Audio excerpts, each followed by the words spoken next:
Hi, Abraham. Yeah, we are. This is surreal. I was like, I'm gonna get on that stage, and Really? you can't tell. We just about had to whack everybody in the audience to get you up here. We're glad you're here. Thank you. I'm glad to be here. I've been thinking about what exactly I wanted to talk about, without focusing too much on all the things in the past that have gone wrong or that weren't ideal. Yeah, don't need to talk about how the desire happened. Let's just talk about the desire. Could you say that a question is a desire? A desire for an answer? Could you say a problem produces a desire for a solution? Yeah. Mm-hmm. My desire is to know how to feel safer within my own self. It's big, isn't it? Can't do it all at once. It's baby steps. This is satisfying. We're going to let you talk more, but we just want to get this started in a really productive way. For a little while, let's just say that there's the feeling of satisfaction, and then there's dissatisfaction, and that dissatisfaction could feel like vulnerability. Dissatisfaction could feel like not being safe. Dissatisfaction could feel like fear.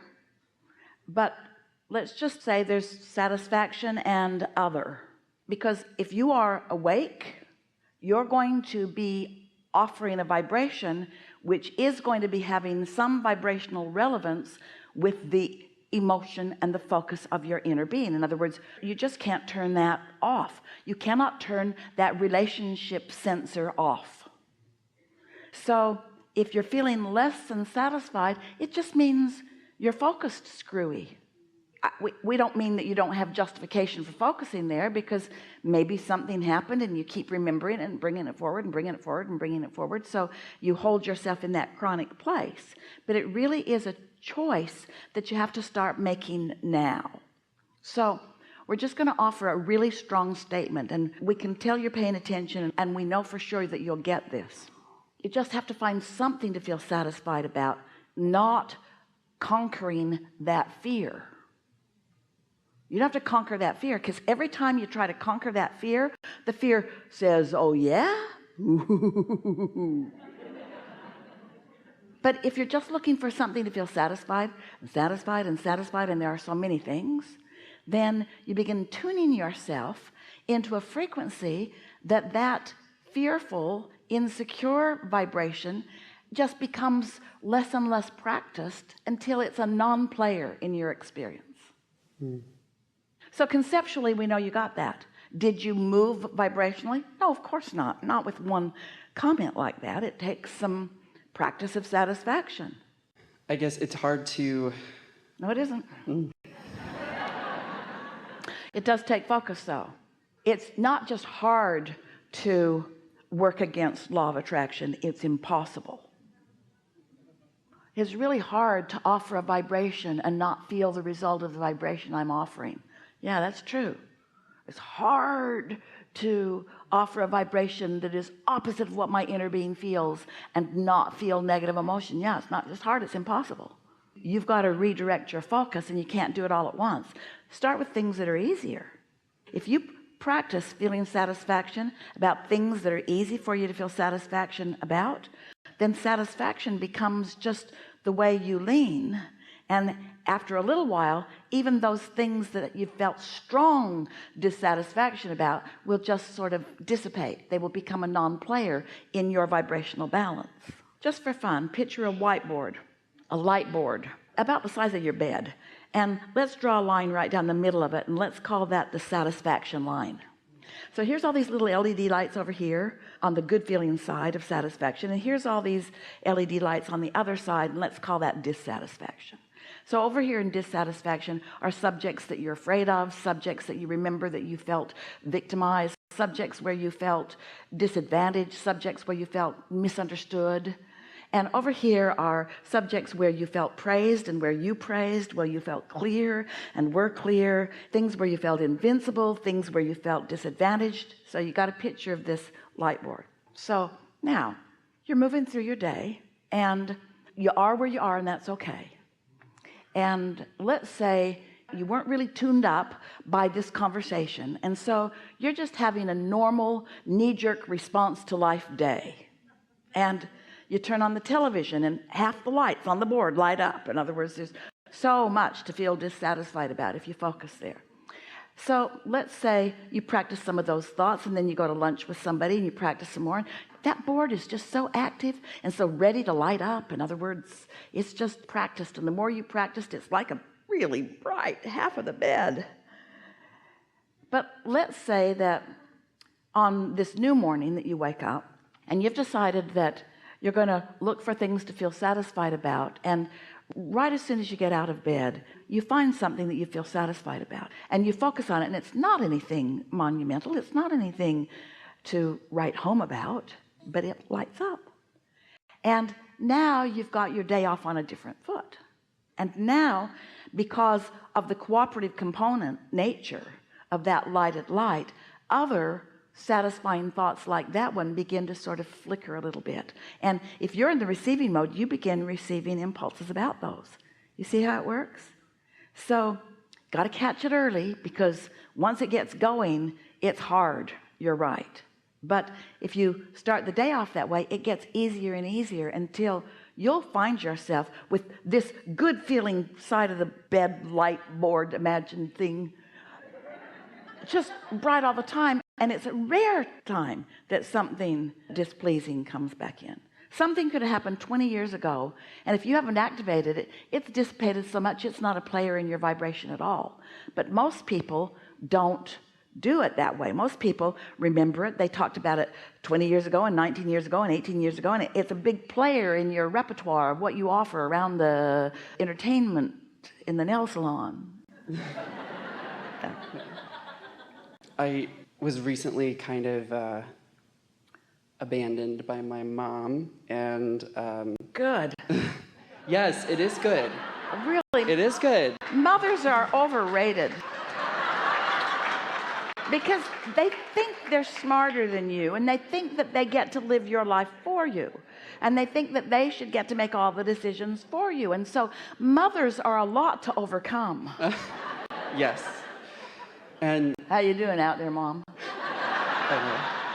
Well, if you're a mother, you don't agree with us, but if you remember your mother, you know exactly what we're talking about. yes. Without getting too into it. You're going to, though, aren't you? Yeah.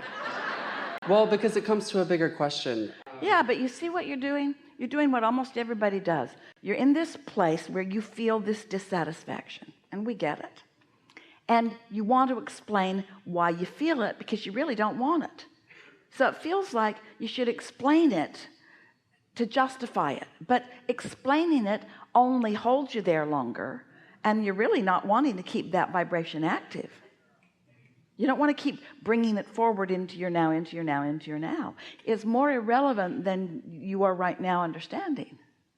Anytime you're not standing in a place where you know at deep levels you want to be, there is a desire within you to explain why you're there. We call it justifying or rationalization, and mostly it's trying to bring other people down to speed with where you are. You used to say up to speed. I need to bring you up to speed with where I am. Not really what's happening. You're bringing me down to speed with where you are because you want me to relate to you. If you're feeling satisfied, then you're not in the way. You're not introducing any resistance. But if you are standing in an attitude of dissatisfaction, in other words, if you're complaining about what is, I wish it were different, I wish it wasn't like this, I wish it was like that, then you're in the not satisfied mode. You're in the dissatisfied mode. And in the dissatisfied mode, you're not closing that gap at all.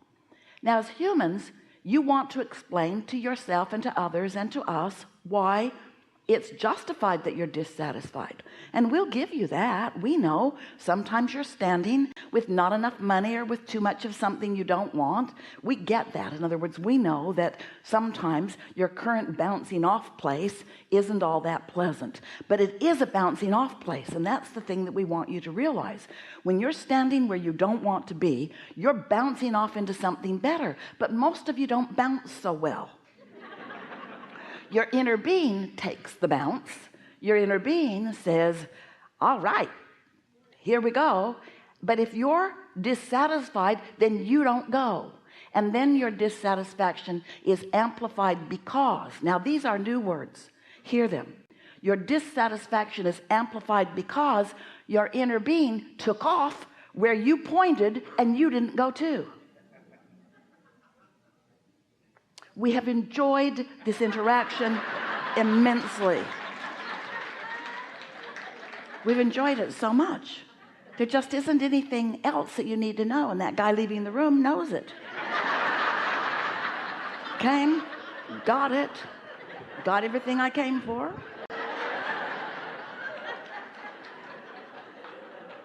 We're not making fun of him. You may all leave. We've got nothing beyond that. Don't go. We're gonna have fun. So creation is so delicious. It's what you have come for. You're creative geniuses, and you've come into this physical environment to create. But this is worth really understanding, this one very brief basis, and then we're going to throw it open to you. All of you isn't in this body. A part of your consciousness is, but a large part of you remains as non-physical consciousness. It's what you call soul or source. We call it your inner being. It goes like this. You were non-physically focused. A part of your consciousness came into this body, a magnificent part. You donned this personality. Now you're exploring this environment. You out here on the leading edge, just like you knew you would be. Life is causing you to identify through your perspective things that you want. You're launching these rockets of desire. When these rockets of desire emanate from you, that's leading edge thought. That's expansion of the universe. It's not just expansion of your bank account or expansion of your life experience or expansion of your satisfaction or expansion of your eagerness. It's expansion of the universe. So you launch these rockets of desire, and as we said before, maybe you keep up and maybe you don't, and sometimes you do better on some subjects than others, but your inner being always receives the new idea from you, focuses completely upon the new becoming that you just accomplished because you just asked for something beyond what you are currently living, and your inner being becomes the vibrational, therefore point of attraction, because the law of attraction is responding to your inner being. Do you hear that? Point of attraction, new point of attraction. Your inner being is now attracting differently than it was before because you lived contrast and asked for more. That's pretty easy to understand, isn't it? So your inner being is now attracting differently because law of attraction is responding to all of you, the non-physical you who is in this vortex, in this vibrational reality, and the physical you. So as your inner being is now attracting, you're going to feel the pull of that. And if you're inclined in this moment to feel sort of satisfied, then as your inner being attracts, you are comprehending it, which means you get to witness the unfolding of your creation. The ideas are flowing through you. You can feel it. Your timing is good. Your rendezvousing is good. Everything feels so good to you.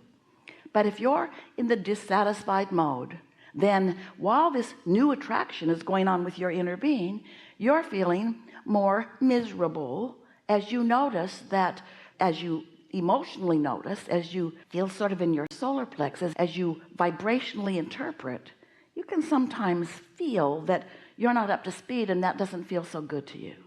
So the value that our teachings offer to you is that, first of all, we help you to understand that there are two aspects of you and they both matter, and that there are two aspects of you, non-physical and physical, and that we're all in this together, and that there are 2 points of attraction, and the better job you do through your satisfying thoughts merging with your inner being so that you are one point of attraction, the less pulled apart you feel.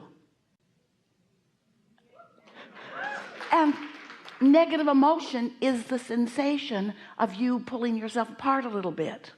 I've asked for this, but in my dissatisfaction, I'm not allowing it. But my inner being isn't waiting for me. My inner being is off there attracting it. And if I don't go along, if I don't become a cooperative component to my own creation, I'm going to feel the tug of war going on inside of me. You got that, didn't you?